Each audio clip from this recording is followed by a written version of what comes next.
Welcome to The Explainer, everyone. Today, we're diving into what's basically the ultimate storybook tale, except it actually happened. We're talking about a real historical showdown packed with bravery, true heroes, and standing up for what's right. We're going to time travel back to the 7th century to uncover a story from Surah Al-Alaq that literally redefines what it means to be brave. Seriously, whether you're a kid right now or just young at heart, the lessons we're unpacking today are absolutely game changers for facing everyday challenges. So think about this for a second. Has anyone ever tried to stop you from doing a good deed? Have you ever had to deal with a bully? Maybe someone made fun of you for trying to pray, or maybe for the clothes you wear, or honestly, just for being nice to someone else. It's a pretty scary feeling, right? When you're just trying your absolute best to do the right thing, and someone bigger or louder just tries to block your way. Well, let me tell you a secret. You are definitely not alone. Some of the greatest people in history dealt with the exact same thing. Part 1. The story of courage in Mecca. Let's set the scene in this ancient, super busy city. It was a place of big trade, big power, and the home of the Kaaba. And it was right here that our brave hero ran into a seriously scary villain. Let's look at the absolute total contrast between our two main figures. On one side, we have Prophet Muhammad, peace and blessings be upon him. He was out there doing something so simple and beautiful. He was just praying at the Kaaba. He was rightly guided, he encouraged people to be good, and he just wanted to worship in peace. But on the flip side, you have Abu Jahl. This guy was a powerful, super wealthy man who literally despised Islam. I mean, he was the ultimate bully of his time. He totally denied the truth, turned away from it, and worst of all, he used his power to threaten the Prophet. He actively tried to stop him from praying. Can you even imagine the guts it took for the Prophet to keep showing up every single day, knowing this massive bully was just waiting for him? Section 2. What do the Quran verses say? Okay, here's the most amazing part of the whole story. Allah didn't just leave the Prophet to face this bully all by himself. No way. Allah sent down specific, incredibly powerful verses in Surah Al-Alaq to defend him and to send a crystal clear message straight to Abu Jahl. Let's see exactly what those verses say. The huge, crucial question drops right in verses 13 and 14. Does he not know that Allah sees all? I mean, think about how foolish this bully was. How in the world could this guy possibly forget that the creator of the entire universe is watching every single thing he does?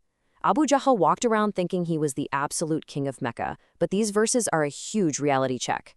They remind him, and us, that human power is literally nothing. When a bully tries to stop you from doing good, they are completely ignoring the fact that Allah is watching them. Part 3, Allah sees everything. Now, this isn't just a tough warning for the bad guys. It's a massive comfort for us.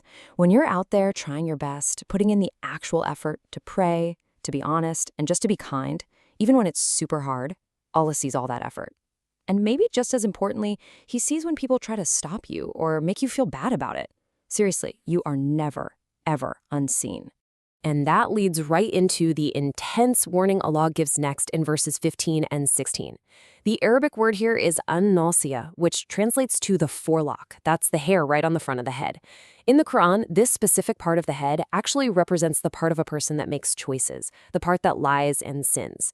So Allah is warning that if this bully doesn't drop his terrible behavior, Allah will literally seize him by this very forelock, a line, sinful forelock. It's this super vivid, powerful promise that people who refuse to stop being cruel will face divine justice. Nobody is getting away with anything. This whole thing builds up to an epic showdown in verses 17 and 18. Abu Jahl was incredibly arrogant. He basically thought, hey, if I get in trouble, I'll just call my gang. He had all these associates, supporters, and a whole crew of tough friends in Mecca. But Allah's reply, it's incredible. He says, let him call his associates. We will call the wardens of hell. These are the Zabanya, the massive, strong, truly terrifying angels who guard hell. Talk about the ultimate mic drop.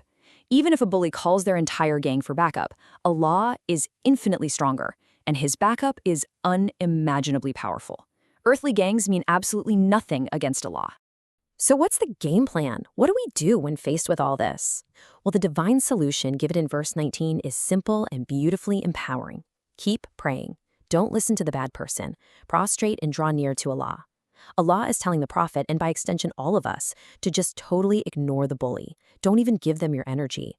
Instead, put your forehead on the ground in prayer, do your sujood, and get closer to Allah.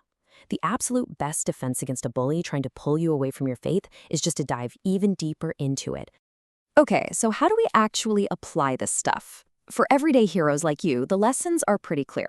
Number 1, be good even when nobody is looking, because remember, Allah is always watching. Number 2, steer clear of liars and bad people. You want to surround yourself with friends who hype you up to do the right thing. Number 3, and this one is absolutely crucial, trust that Allah is way stronger than any bully you will ever face.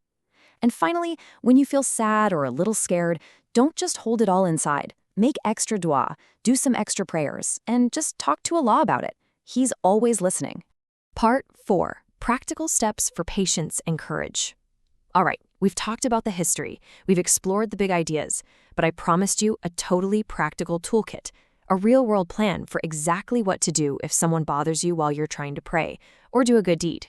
So, we took this ancient wisdom from Surah Al-Alaq and turned it into 4 super easy steps. Step 1. Don't listen to them and keep praying. Just like the Prophet did, keep your focus completely locked in.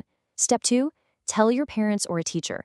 Listen, being brave doesn't mean handling everything all by yourself. Real heroes ask trusted adults for help. Step 3. Make dua for the person. Now this one takes real strength, asking Allah to guide someone who's being actively mean to you. And step 4. Remember that Allah will protect you. Just let that single thought be the shield that keeps your heart calm. Section 5. Daily reminder for heroes. You know, sometimes in the heat of the moment, it's pretty hard to remember all the history and the steps. Sometimes you just need something super quick to ground you and keep that courage strong. So I want to give you a few brilliant daily reminders. You can say them out loud or, honestly, just whisper them in your heart. When someone is being mean, tell yourself, Allah sees this and will take care of it. Boom. Instantly, that heavy burden is off your shoulders. When you're cheering your friends on to do good, remind yourself, I'm helping them get closer to Allah. And during your prayer, right when your forehead touches the ground in sujood, feel that sense of peace and think, this is when I'm closest to Allah. Guys, these aren't just phrases, they're literal superpowers. And that brings us to the end of our explainer, leaving you with this unforgettable quote, "No one can stop me from talking to Allah." I really want you to let that sink in for a second.